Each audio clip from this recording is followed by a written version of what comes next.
La alegría como cada noche de poder entrar en su casa, de compartir este tiempo de reflexión, de entrevistas, en donde yo aprendo cada noche. No es que a veces aprendo y otras veces no aprendo. Aprendo cada noche de la riqueza de nuestros invitados.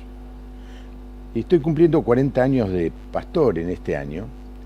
Y generalmente cuando hablaba sobre el libro de Apocalipsis con personas que me precedían, mis mentores, todos decían, es un libro muy difícil, mira, déjalo para más adelante.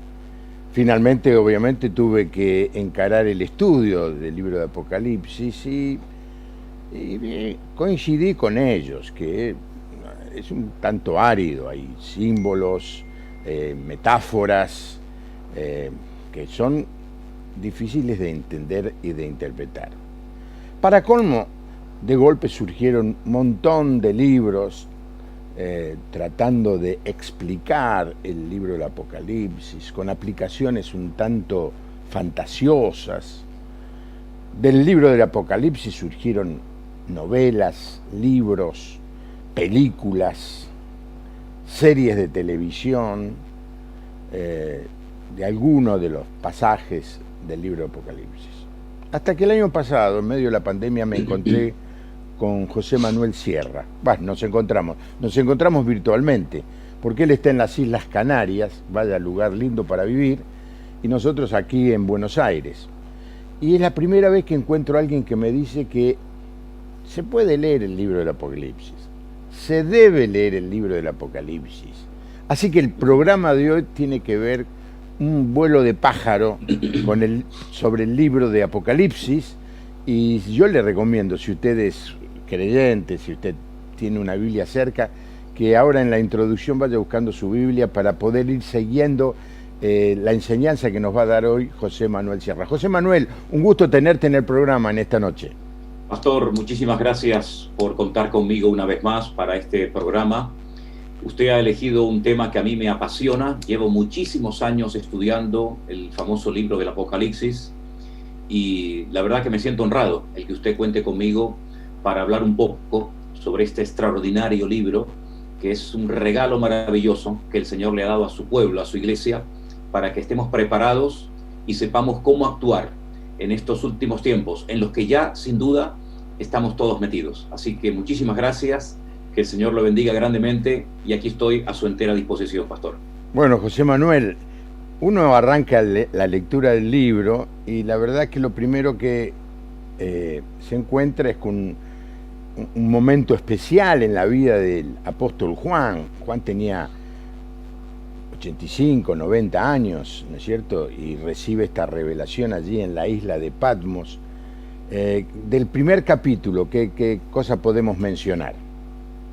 Bueno, el primer capítulo del libro de Apocalipsis, digamos que es una introducción a lo que va a ser el libro, pero hay algo muy importante en ese primer capítulo, y es la aparición que el Señor Jesucristo hace para que Juan esté preparado para recibir una serie de visiones, de revelaciones que van a impactar su vida y por consiguiente también a todo el cristianismo, a toda la iglesia. Nunca lo había visto con semejante esplendor, con semejante gloria. Prueba de ello es que el hombre que lo conoció perfectamente al Señor, aquel que estuvo recostado sobre su pecho en aquella noche fatídica en la que el Señor Jesucristo fue, digamos, traicionado por uno de sus discípulos, por Judas Iscariote, pues él, cuando lo ve, cae como muerto, rendido a sus pies. Pero las palabras de aliento, de ánimo y de consuelo que el Señor Jesucristo le da a Juan son tremendas. He aquí, yo estuve muerto y vivo por los siglos de los siglos, y tengo las llaves de la muerte y del Hades. No temas. Y a partir de esa revelación, a partir de esa presencia del Señor espectacular, es cuando Juan comienza a recibir una serie de mensajes que los va a dirigir a las famosas iglesias del Apocalipsis, las famosas 7 iglesias de Turquía, lo que sería Asia Menor antaño, y el apóstol Juan sabe perfectamente que se va a entrevistar con un Cristo vivo, glorioso, triunfante, resucitado, y esa es la introducción del libro. No podría ser más interesante. Sí. No, es emocionante porque le dice algo de lo que prediqué el domingo pasado, ¿no? No temas.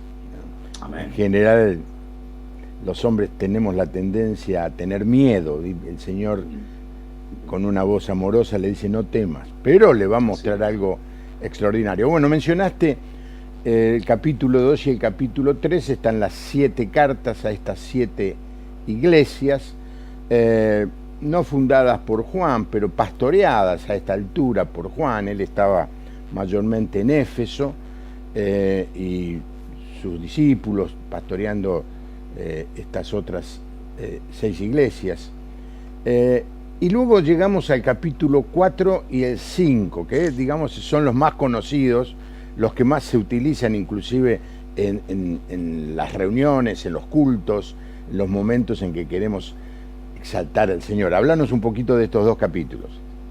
Sí, el capítulo 4 nos habla acerca de una revelación que él tiene de la gloria de Dios, del cielo, y a continuación se lanza una pregunta, ¿no?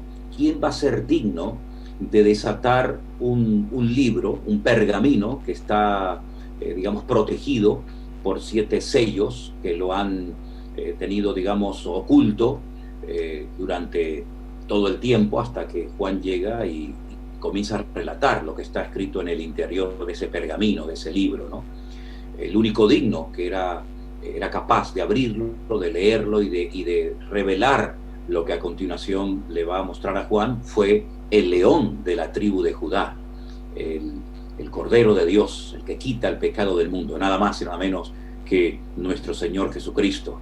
Por lo tanto, esos dos capítulos, el 4 y el 5, es una preparación a lo que se viene, a toda la revelación de los sellos, las trompetas, las copas, que paulatinamente se van a ir desarrollando en un periodo de tiempo que lo conocemos como el nombre de la Gran Tribulación.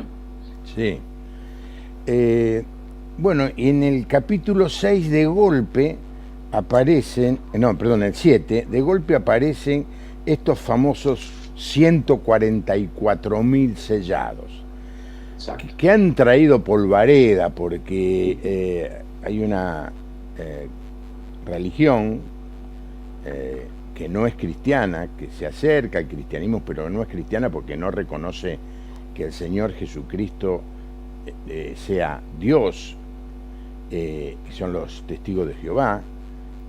Mencionan mucho estos 144.000, que está un poco raro, porque está entre el 5 y el 6, y luego vuelve a la visión de la multitud con vestidos blancos, ¿no? ¿Qué tiene que ver todo esto de los 144.000 en medio de esta visión de una gran celebración de millones de personas aclamando al Señor Jesucristo como Rey y Señor?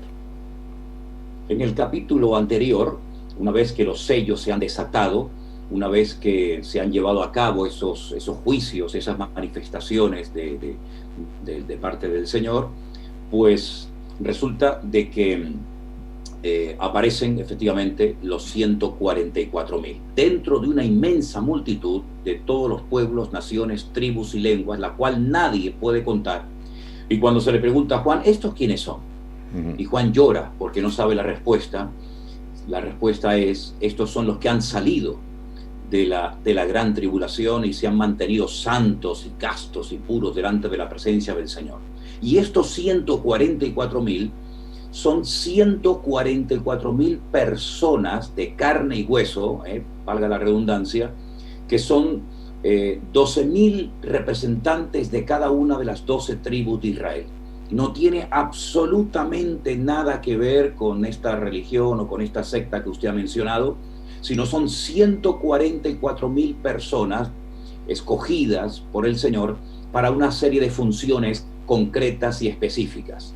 Por lo tanto, la iglesia no entra a formar parte de estos 144.000, pero evidentemente este número bastante considerable de personas son personas, lógicamente, que han reconocido al Mesías. Si no, no tendría ningún sentido adorar, cantar, seguir al Mesías, al Cordero, si no se cree previamente en él. Así que son 144.000 personas, todas judías, que cumplen una función, pues, que la vamos a ver en otros pasajes del libro del Apocalipsis. Si fuera esto algo del momento, ¿habría 144.000 judíos? Por otro lado, José Manuel, las tribus, después de la dispersión, ya en la dispersión o en el exilio de Babilonia, pero mucho más cuando fue asolada la tierra de Palestina por el ejército romano, se perdió quién es de una tribu y quién es de otra. ¿Cómo se va a solucionar este tema? Bueno, antes del cautiverio en Babilonia, ya el país se encontraba dividido en dos. Sí. El reino del norte, cuyo nombre era Israel, y el reino del sur era Judá. Las tribus del norte fueron atacadas por los asirios y desaparecieron prácticamente de la historia. Pero yo siempre he considerado, y lo afirmo, que el Señor no tiene ningún problema en saber dónde están esas tribus, dónde están los descendientes de esas tribus. Sí. Prueba de ello es que en los últimos tiempos vuelven a aparecer, y aunque para el hombre sea un misterio, si bueno, ¿dónde está la tribu de no sé, de Neftalí, de Zabulón, de Dan, etcétera? El Señor no tiene ningún problema en reconocer y en identificar perfectamente a cada uno de los descendientes de esas tribus. Prueba de ello es que en los últimos tiempos vuelven otra vez a aparecer y forman, digamos, un papel, un rol muy importante en los últimos tiempos, ahí en el libro del Apocalipsis. ¿Y hay alguna señal de que esto esté empezando a suceder, José Manuel? Sí, por supuesto, cómo no, claro. De hecho, ya están volviendo a Israel, al pueblo de Israel, personas que son descendientes directos de estas tribus, ¿no? Tenemos por un lado a los Cohen, que son los descendientes de la tribu de Leví. Tenemos, por supuesto, otras tribus totalmente identificadas, porque lo que para nosotros, el mundo occidental o cristiano, podría ser, digamos, un misterio, esto es algo que se conoce, se domina, se estudia constante y permanentemente en Israel, y ellos están al tanto de muchos datos y de mucha información que lamentablemente pues no llega hasta los creyentes hoy en día. Sí, es interesante que cuando uno está en Israel ve a muchos que confiesan ser del pueblo judío, pero de color, gente sí, de África, ¿no? Exacto, de Etiopía. De Etiopía particularmente, sí. Contanos un poco de eso.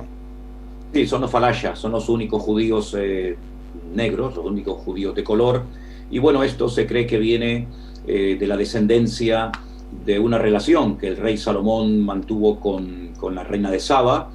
Y bueno, esto efectivamente, hace muchos años se hicieron varias operaciones que consistían en traer a miles y a multitudes de estos descendientes de esta reina de Saba, de Etiopía, con Salomón, y efectivamente son muy amorosos de la tierra de Israel, forman parte del ejército de Israel con mucho orgullo, y son judíos de color, negros, porque se cree que fue la relación que mantuvo Salomón con la reina de Saba, y fundamental vienen del Cuerno de África, ¿no? De Etiopía.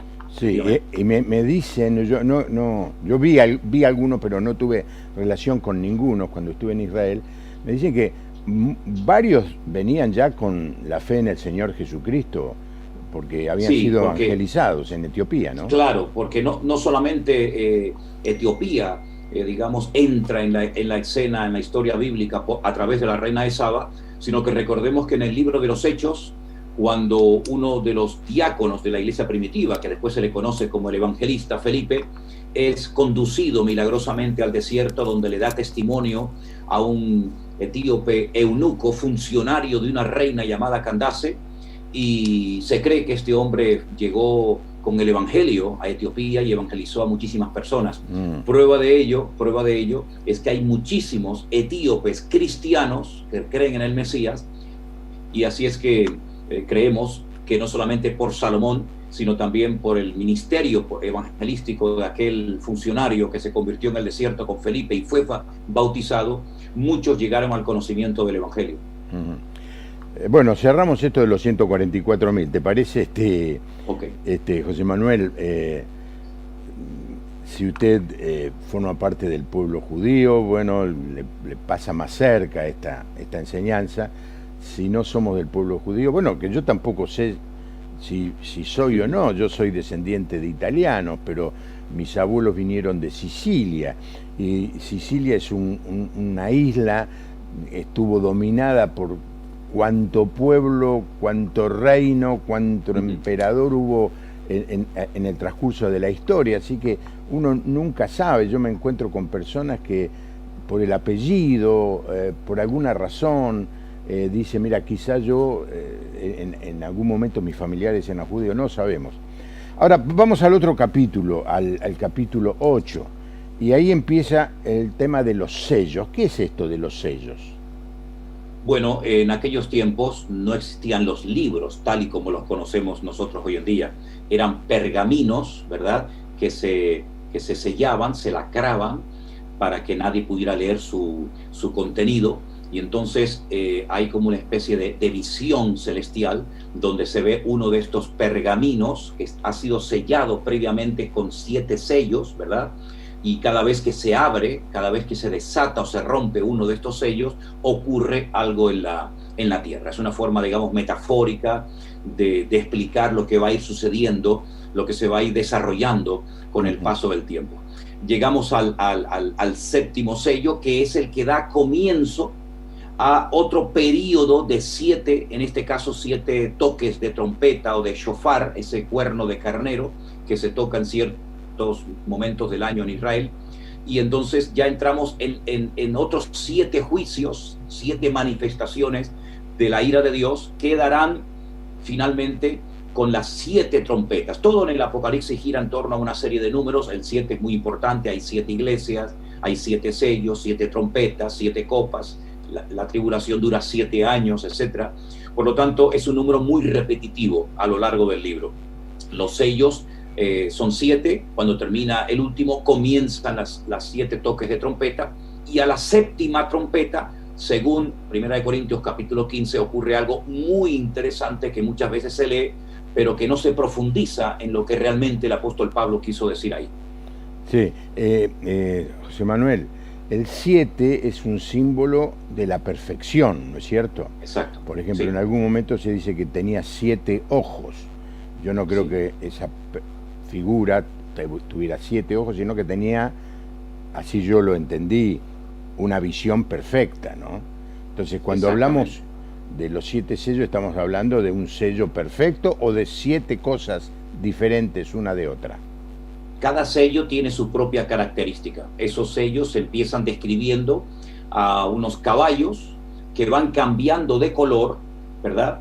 Es como una forma indirecta de hablar de quien lo monta, y entonces cuando esos caballos van cambiando de color, esto no es literal, es simplemente una forma simbólica o metafórica de hablar, van ocurriendo una serie de acontecimientos. Cada uno de estos sellos son independientes el uno del otro, pero al mismo tiempo forman un todo.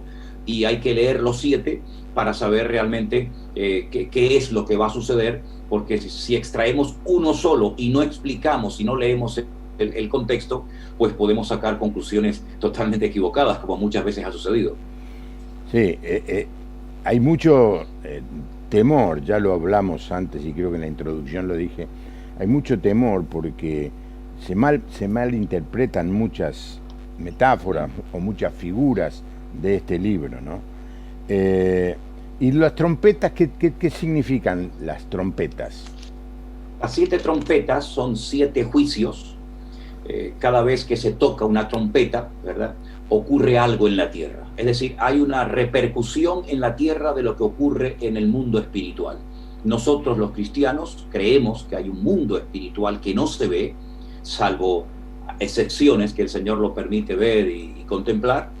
Y entonces todo lo que ocurre en el cielo, cada vez que se toca una de estas trompetas, acontecen cosas tremendas en el planeta Tierra. Porque, dicho sea de paso, toda la humanidad en los últimos tiempos, de una manera u otra, en unos lugares más, tal vez en otros lugares menos, va a ser afectada. ¿Sí? No habrá una nación sobre la faz de la Tierra que quede impune, que quede, digamos, fuera de lo que Dios va a hacer en los últimos tiempos. Evidentemente, la geografía bíblica es muy reducida en comparación con lo que es hoy en día el mundo, pero todas las naciones de la tierra, todos los continentes, todos los imperios, entre comillas, van a ser sacudidos y van a saber que estamos viviendo tiempos difíciles, tiempos peligrosos, y que la venida de Cristo se aproxima a pasos agigantados, porque este es el objetivo del Apocalipsis, es ir preparando, sacudiendo a las naciones de la tierra, sobre todo al pueblo de Israel,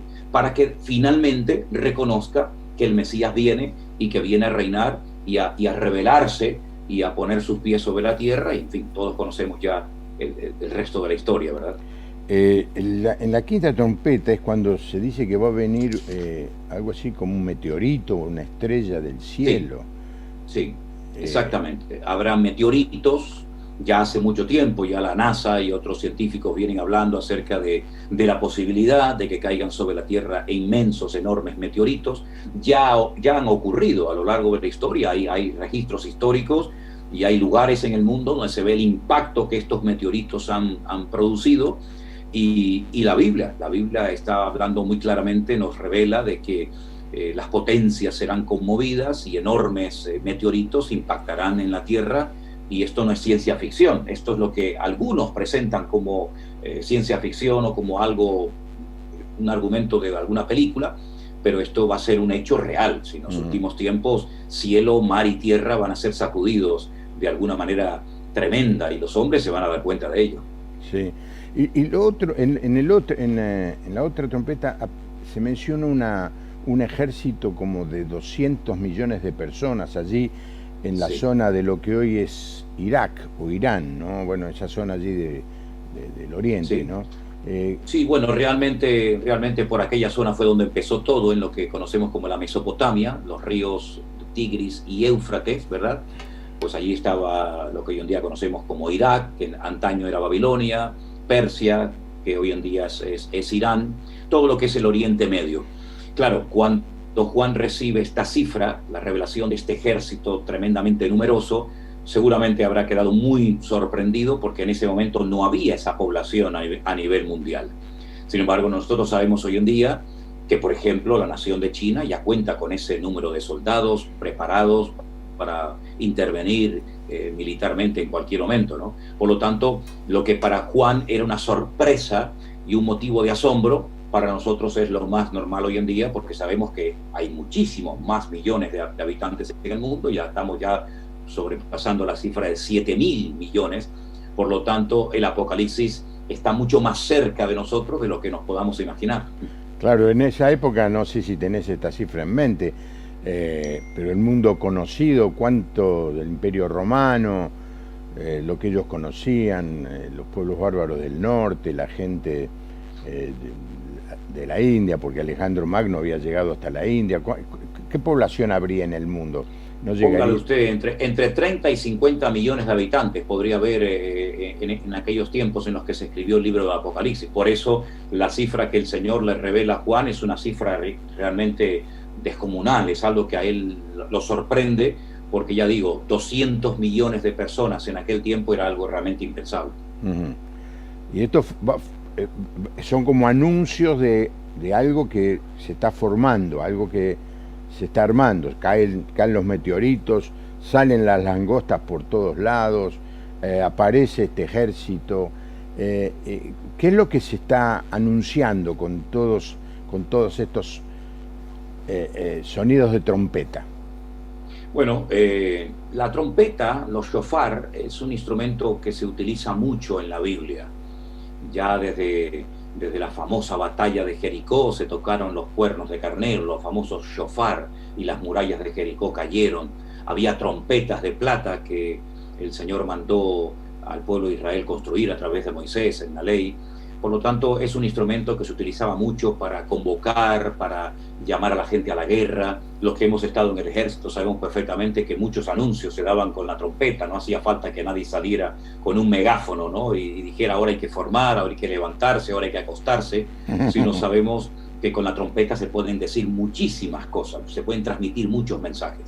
El mensaje fundamental que está anunciando estas 7 trompetas es que los tiempos se acortan, que el Mesías viene pronto, y dice la Biblia, el apóstol Pablo en 1 Corintios capítulo 15, Y aquí os digo un misterio, no todos dormiremos, pero todos seremos transformados en un momento y en un abrir y cerrar de ojo a la final trompeta. Eso es un dato muy significativo que el apóstol Pablo nos da, y él está haciendo referencia a esos toques, a esas llamadas de atención de parte de Dios a la humanidad para que se prepare para lo que viene, porque aunque son durísimos los juicios que acontecen durante el período de las 7 trompetas, aún quedan 7 peores todavía, que son las famosas copas de la ira. Es decir, va de menos a más hasta que finalmente pues aparece el Señor en pleno combate, en plena guerra de Armagedón, donde Él hace acto de presencia y ahí pues Él ya establece su reino, su trono, y comienza la era milenal desde la ciudad de Jerusalén.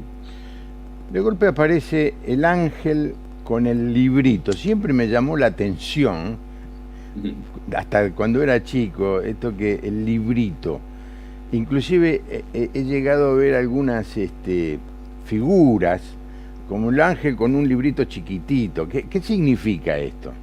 Bueno, algunos creen que es una forma, digamos, cariñosa, ¿no?, de definir la importancia de la predicación del Evangelio. La Biblia dice que el ángel le dijo a Juan, en el capítulo 10, verso 9, tómalo y cómelo, te amargarán el vientre, pero en tu boca será dulce. Hace años conocí a un poeta cristiano, ya está en la presencia del Señor, el pastor Rodolfo Loyola, y él dijo que el Evangelio es como una espina clavada en el corazón. Que si te lo quitas te mueres, y si te lo dejas vivirás toda tu vida con una espinita clavada en tu corazón. Los que predicamos el Evangelio, los que servimos al Señor y tenemos el honor de servirle a tiempo completo en su reino, en su obra, sabemos que a veces ese mensaje, ese llamado, por una parte tiene una parte dulce, maravillosa, pero por otra parte también causa ese dolor, ¿verdad? Esa carga, ese peso de ver que las almas no se convierten, de ver que la gente no se consagra y se compromete con el Señor. Es esa ambivalencia, ¿no?, entre la amargura y la dulzura, entre la alegría y la tristeza. Y bueno, es un anuncio de cómo el Evangelio puede producir en el corazón del hombre ciertas reacciones diferentes, ¿verdad? Sí, y el Evangelio conlleva un anuncio grave, un anuncio de peligro inminente para el que lo oye. Le tenemos que decir al predicar el Evangelio que el ser humano está perdido, está destituido, desterrado de la presencia de Dios. Y muchas veces se quiere endulzar tanto el mensaje del Evangelio que no se le dice a la persona, no se le dice al oyente en la realidad en la que está. Entonces solamente le hablamos de que Dios lo ama y gloria a Dios que Dios nos ama. Pero ¿quién va a ir al médico si no se siente enfermo? ¿Quién va a pedir ayuda si no está pasando, no reconoce que está necesitado? ¿Quién va a ir a buscar que lo rediman si no reconoce que está endeudado? Es decir, le tenemos que hablar de eso. Yo creo que es un exceso de audacia predicar el Evangelio, solamente el amor de Dios, y no hablar de que el hombre está perdido. Por eso Jesucristo le dijo a sus discípulos: salgan a predicar el Evangelio, vayan por todo el mundo. Y en otro Evangelio les dice cuál es el contenido del Evangelio: es el arrepentimiento y el perdón de pecados. Hay que decirle a la gente que se arrepienta. Para eso hay que señalarle que está caminando por un mal camino, ¿no? Quizá alguien esté escuchando el programa de hoy y bueno, descubra todas estas enseñanzas del libro de Apocalipsis. El conocimiento no te salva, lo que te salva es que vos deposites tu fe en Jesucristo, porque vos estás perdido si no lo tenés al Señor en tu vida. Seguimos con José Manuel explorando, no llegamos ni a la mitad todavía. Aparece en este otro capítulo los 2 testigos. ¿Qué son estos 2 testigos?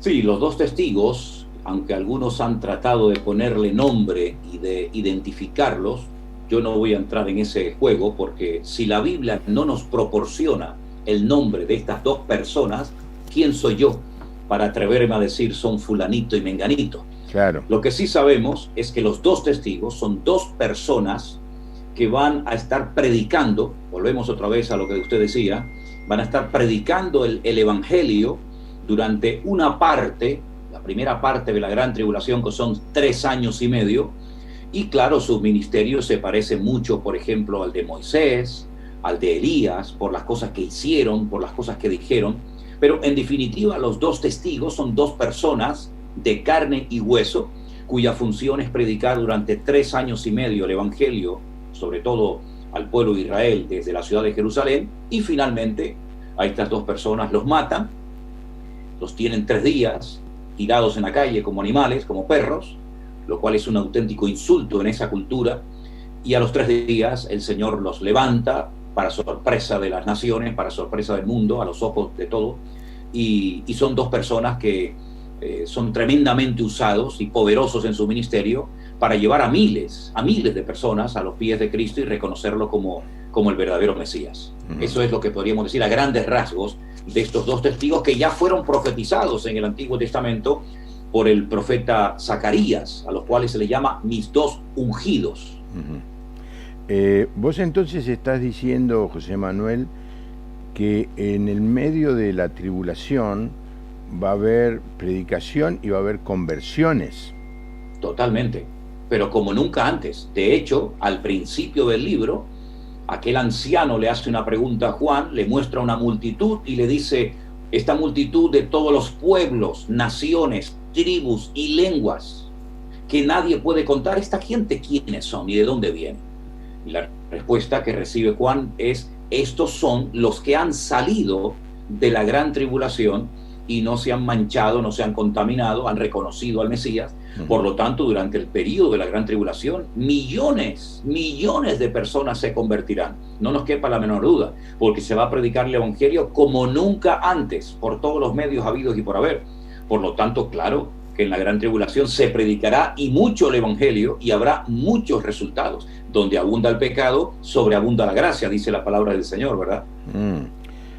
Bueno, cada capítulo es como para un programa, ¿no, José Manuel? Sí. Digámoslo ahora, para que no se nos escape y yo no me olvide. José Manuel, nuestro invitado, José Manuel Sierra, de las islas allí en medio del Atlántico, Tenerife, la ciudad donde estás vos, José Manuel, ¿cuál es? Santa Cruz de Tenerife. Santa Cruz de Tenerife. Bueno, escribió un libro sobre el Apocalipsis. ¿Por qué no nos contás un poco para promocionarlo?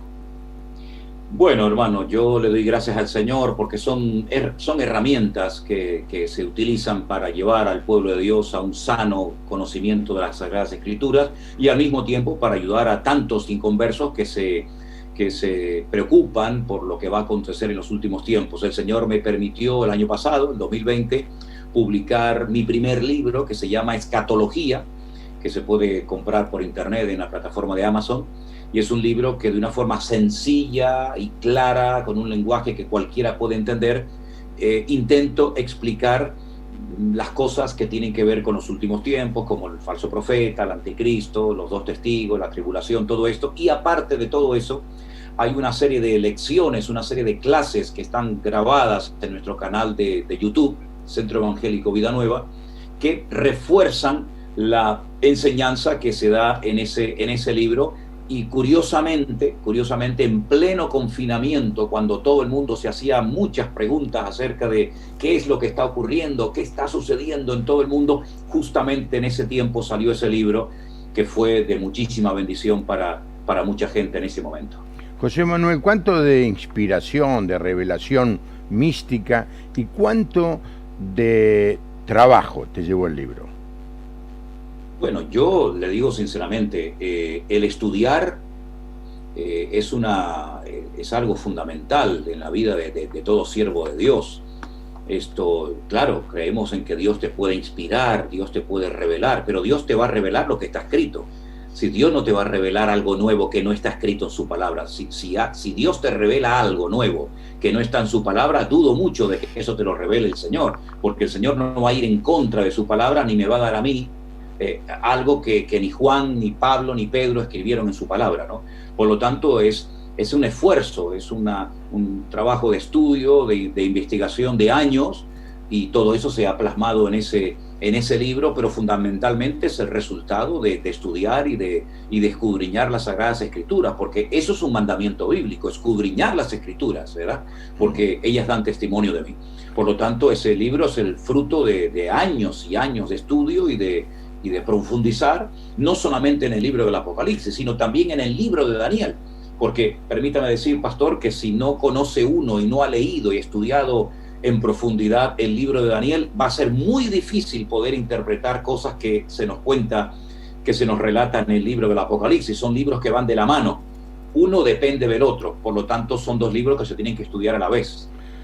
Bueno, cada frase tuya me provoca algún comentario, pero no quiero abundar, ¿no? En primer lugar, quiero decir, el libro de Daniel es un libro que está en lo que nosotros llamamos el Antiguo Testamento. Es un profeta del pueblo de Israel. Estuvo exilado desde que era adolescente, prácticamente exilado en Babilonia. Dios lo prosperó, llegó a ser un funcionario de alto rango, no en un imperio, sino en dos imperios. Y él recibió una revelación que es el libro de Daniel, lo que nosotros conocemos como el libro de Daniel, ¿no es cierto? Así que no está cerca del Apocalipsis, fue escrito, ¿cuántos? 600, 700 años antes de que el Señor Jesús naciera, y el libro de Apocalipsis fue escrito 60 años después de que el Señor Jesús dejara la tierra, ¿no? Así que hay muchos años en el medio. Por eso es lo importante lo que estaba diciendo José Manuel. Pero quiero resaltar algo. No me puedo callar, José Manuel, perdóname que te quite tiempo. Y es, la palabra de Dios está completa. Hay Amén. gente, y he escuchado pastores, buscando una nueva revelación, algo diferente, algo sorprendente, algo nuevo, algo fresco, palabras de ese tipo, para decir, Dios no, escuchen, lo he escuchado, José Manuel, Dios no puede limitarse a solamente revelar en un libro, se sigue revelando continuamente. Si usted escuche eso, déjeme darle un consejo, salga corriendo de ese Amén. lugar, salga Amén. corriendo de ese lugar. Dice, sea anatema cualquiera que agregue, no un capítulo, un signo de puntuación a lo que Dios Exacto. ya nos dio. ¿No es cierto? ¿Vos coincidís conmigo, José Manuel? Totalmente, pastor, totalmente. En el libro de Apocalipsis dice que maldito aquel que añadiere a las palabras de este libro, vendrán sobre él las plagas que están escritas en el libro, y maldito el que quitare, ¿no? La palabra de Dios, usted mismo lo ha dicho, está completa. No les llega con la palabra de Dios, con los 66 libros, no les llega a los que quieren servir al Señor. Tienen que buscar más fuera de la Biblia. Hermanos, si hay creyentes que llevan toda la vida convertidos y toda la vida saltando de iglesia en iglesia y todavía ni se han terminado de leer el Nuevo Testamento, como para estar buscando fuera de la Escritura. Con la palabra de Dios, hermanos, tenemos un océano para navegar durante toda nuestra existencia. Un día, estudiando el libro de los Salmos, uno a uno, me paré en medio de unos salmos y comencé a llorar. Y le dije, Señor, me faltarían 10.000 vidas, 10.000 vidas para poder entender cada uno de estos salmos. Y todavía me quedan 65 libros de la Biblia. No, la Biblia está completa, la Biblia no necesita añadiduras de ningún tipo. Y no solamente está completa, sino que no caduca, está en plena vigencia, está fresca más que nunca. Solamente es cuestión de sumergirse en ella y de descubrir las verdades que están escritas hace miles de años. Dios en su palabra nos ha dejado toda la información que necesitamos para servirle, para adorarle, para honrarle, y salir fuera del marco de los parámetros de la Biblia es un peligro. Y como usted bien ha dicho, si yo estuviera en una congregación como oveja, como miembro, donde se van a enseñar nuevas revelaciones extrabíblicas, saldría corriendo inmediatamente, porque eso es lo más antibíblico que nos podamos imaginar. Bueno, sigue el otro capítulo y aparece la mujer y el dragón. No sé si da para terminar el programa, porque nos quedan unos 10 minutos. Hermano, este capítulo es apasionante. Este capítulo es un capítulo muy, muy interesante que algunos teólogos se preguntan qué pinta, qué hace este capítulo en medio de este libro, porque parece como que no encaja, ¿no? Pero encaja a la perfección. Podríamos estar hablando horas, créame, pastor, horas sobre este capítulo. Mire, el dragón es un título, es un nombre, un adjetivo que recibe Satanás. Satanás recibe muchísimos nombres en la Biblia. Padre de mentira, diablo, Satanás, engañador, calumniador. Uno de ellos es este del dragón, serpiente antigua, etcétera, etcétera. Así que ya lo tenemos identificado. Pero la mujer, ¿de quién se trata? Se trata de una mujer que está encinta, a punto de dar a luz un niño, que va a regir a las naciones con vara de hierro. Bueno, que va a recibir toda la gloria, la honra, el reconocimiento y la admiración. Ya tenemos identificado al niño, no puede ser otro más que el Señor Jesucristo, el Mesías. El problema es la mujer. Algunos dicen María. No puede ser la Virgen María por una sencilla razón, porque dice que el dragón, viendo que no podía impedir el nacimiento del niño, del Señor Jesucristo, se fue a hacer guerra contra el resto de la descendencia de ella. Nosotros sabemos por los datos bíblicos que tenemos que María, cuando dio a luz al Señor Jesucristo, no tenía otros hijos. Por lo tanto, no podía el diablo ir a hacer guerra contra el resto de sus hijos. Por lo tanto, aquí hay una representación clara y directa del pueblo de Israel que quedó preñado, quedó embarazado de una promesa de redención. Esa promesa se le dio a Eva en el jardín del Edén, en Génesis capítulo 3, verso 15, ¿verdad? Donde ella tendría un descendiente que sería herido en el calcañar y a su vez este heriría en la cabeza al diablo. Por lo tanto, identificamos a la mujer como el pueblo de Israel, que porta la simiente de los judíos viene la salvación, le dijo el Señor Jesucristo a la mujer samaritana, Juan capítulo 4, el niño es el Señor Jesucristo, el dragón es Satanás, y nos habla acerca de cómo va a ser perseguido y al mismo tiempo protegido de una manera sobrenatural el pueblo de Israel en los últimos 3 años de la segunda parte de la gran tribulación. A grandes rasgos le he tratado de resumir este capítulo, aunque hay muchos detalles que no he entrado en ellos, ¿no? Claro, bueno, el arcángel Miguel pelea contra el dragón, lo vence. Exacto. Y es expulsado, ¿no? Sí. Parecería ser como que la historia ahí termina. En el capítulo 12, el dragón y sus seguidores es expulsado, pero no, estamos apenas en la mitad del libro. Te propongo dejarlo en este momento. Perfecto. José Manuel. Perfecto. Sí, lo que quisiera ocupar en los próximos minutos, en animar a la gente a el estudio de la palabra y la lectura, darle algunas señales, algunos elementos, algunas herramientas para poder leer la palabra de Dios y entenderla. Porque mucha gente, aún creyente, como vos decís, estuvieron en las iglesias, escuchan los sermones y entonces piensan esto. Bueno, cualquier cosa le pregunto al pastor. Es fácil eso. Si él no lo enseña, significa que no tiene mucha importancia. Así que muchos están limitados o autolimitados y no saben que lo que se pierden, que es el estudiar la palabra de Dios para poder recibir mensaje del mismo Dios a través de su palabra. Pero, claro, se encuentran con que a veces es difícil, ¿no? O no entienden, o no tienen la práctica. ¿Qué herramientas les darías? Pastor, en estos tiempos en los que la iglesia está siendo atacada y probada de una manera tremenda, ¿verdad? Todos lo estamos viviendo en carne propia. La iglesia necesita buscar a Dios con urgencia y refugiarse en la palabra de Dios, que es uno de los mejores regalos después de la salvación que el Señor le ha dado a su pueblo, para que tengamos ese mapa, esa brújula, a través del cual podamos conocer el corazón de Dios, las directrices que el Señor nos está dando en estos últimos tiempos, en los que Dios no para de hablar, pero en los que lamentablemente algunos con su lloriqueo, con sus quejas y con sus lamentos, no logran captar lo que el Señor está diciendo.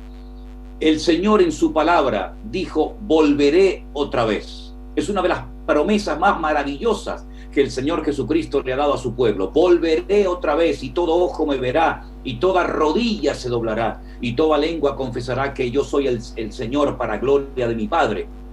Por lo tanto, animo a todos los cristianos y no cristianos a que comiencen, no digo solamente a leer, sino a estudiar la palabra de Dios, que es un libro matemáticamente perfecto, que contiene la mente, contiene el corazón de Dios, y a través de la lectura de este precioso libro que no ha caducado, libro que es único en su género, que está vivo, que es eficaz, que es como una espada que penetra y corta la ignorancia, las tinieblas y la oscuridad, a través de ese libro podemos saber lo que está a punto de suceder. Y lo más grandioso es que Cristo viene pronto. Esta es una gran verdad que tenemos que predicar a los cuatro vientos. Amada iglesia, Cristo viene pronto, nuestro amado Salvador, aquel que murió en la cruz y resucitó al tercer día, viene pronto. Prepárate, vela, ora, no pierdas el tiempo. No te dejes distraer, ni seducir, ni envenenar por falsas doctrinas, por juguetes que el diablo viene a poner delante de tu vida. Conságrate al Señor, lee su palabra. Ella es el pan que alimentará tu alma. Ella es el espejo en el que podrás ver tu condición espiritual. Ella es ese martillo que va a romper toda ligadura y atadura satánica en tu vida. Y ella es la lámpara que va a iluminar tu camino, para que no llores, ni te asustes, ni tengas miedo en medio de la tormenta y oscuridad que viene.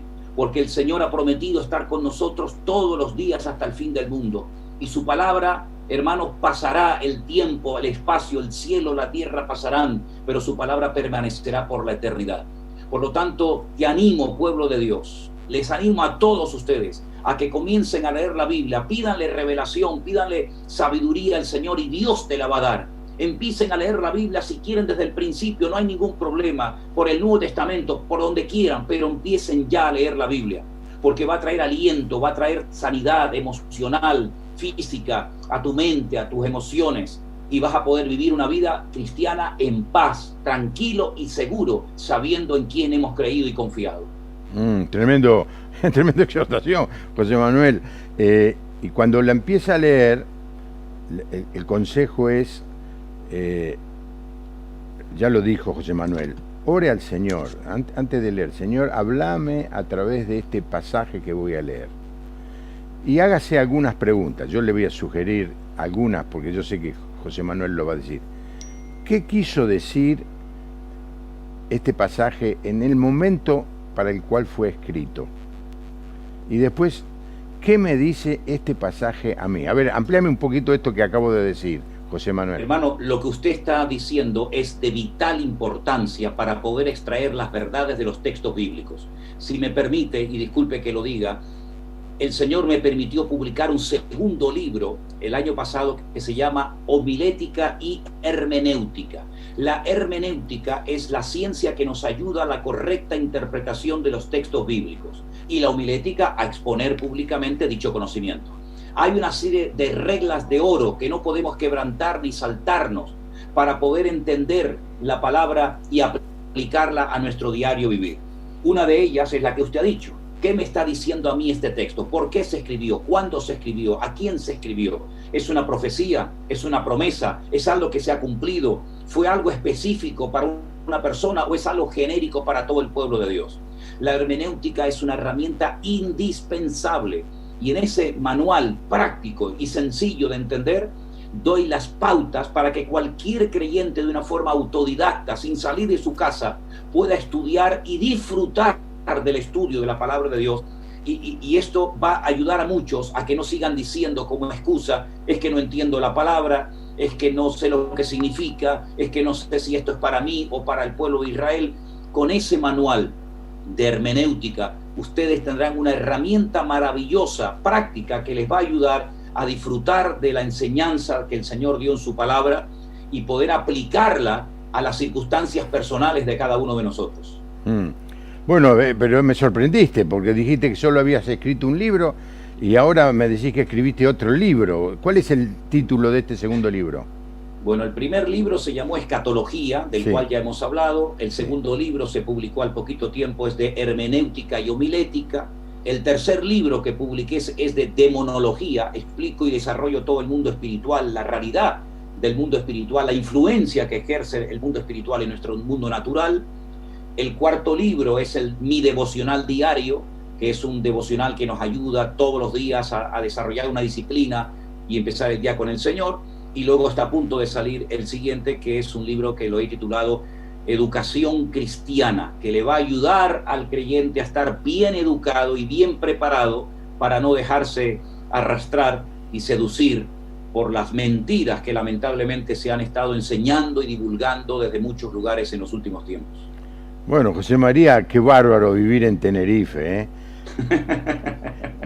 Esta tierra inspira a uno, ¿eh? Sí, sí, sí, sí. Buena comida, no digo mediterránea, pero mucho pescado, ¿no es cierto? Mucho. Ay, ay, ay. Te había prometido ir a visitarte, perdóname que no cumplí mi promesa, pero...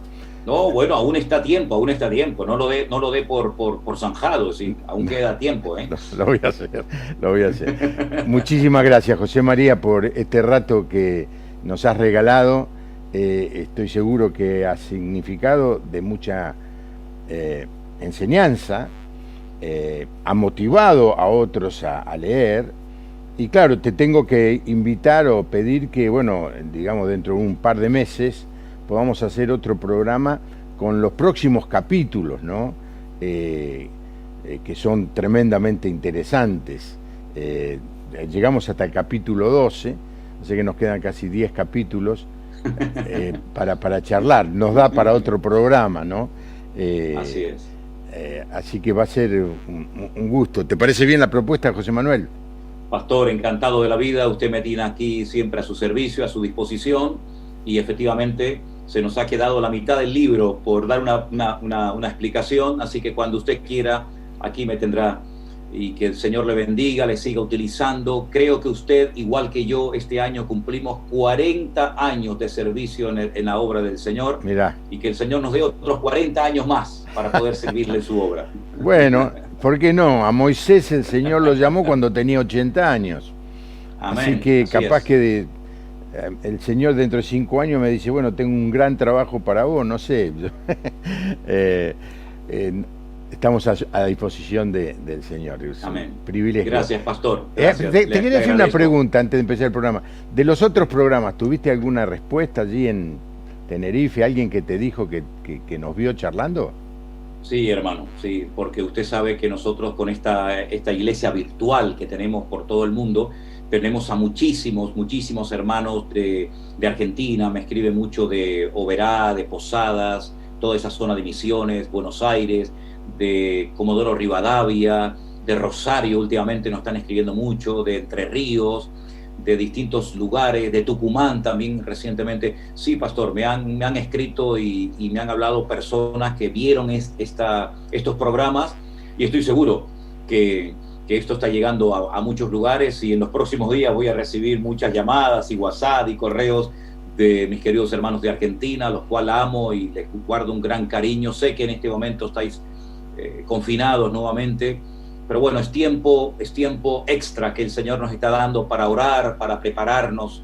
Ya no hay excusas, y no tengo tiempo. Ahora tenemos tiempo. Enciérrense un poquito hasta que pase la tormenta, y después saldremos como el león, ¿no? El Señor se encerró un poquito de tiempo en el huerto de Getsemaní como cordero obediente y sometido al Padre, y cuando salió como un león a vencer al diablo en la cruz del Calvario. Así es que, iglesia, ánimo, adelante, que Cristo viene pronto y la recompensa también. Gracias, José Manuel, un privilegio poder charlar con vos, y espero conocerte personalmente algún día, aquí o allá. Claro. Yo pienso mejor allá. El próximo domingo vamos a tener, como todos los domingos a las 11 de la mañana, la transmisión del culto que estamos haciendo virtual. Ya desde hace 2 domingos hemos suspendido la presencialidad, y allí está, la puerta abierta.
basta.org. Para los que están en la Argentina es a las 11 de la mañana. Para quienes están en otros países, pues ya saben cómo calcular a qué hora estamos llegando. Es el aporte que podemos hacer desde aquí a muchísimos que siguen la transmisión como siguen este programa. Espero que le haya gustado, que tenga una hermosa noche y no se olvide leer la palabra, estudiar la palabra, amar la palabra y obedecer la palabra. Hasta mañana, que Dios le bendiga.